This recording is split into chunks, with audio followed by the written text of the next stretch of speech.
এমনি কোট পড়েছিল আবার এখনই এমনি পরে নিল।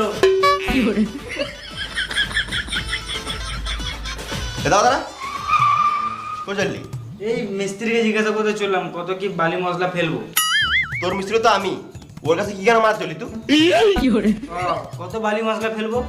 3.5 কড়াই বালি আর 1 বস্তা ধুলো ফেল। ধুলো মানে? ওই সিমেন্ট।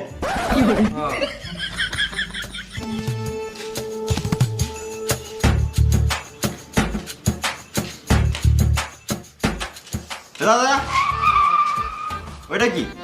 বালি? ওটা না, বালির নিচে ওটা কি? কড়াই। তো ঘরের কড়াই কি কেন আমাদের নিয়ে এসেছিস? তুমি তো বললে 3.5 কড়াই বালি ফেলতে, ওই জন্য আমি ঘর থেকে এই কড়াইটাই নিয়ে আসলাম। খেপা চোদা, ঘরের কড়াই নয়, কাজের কড়াই।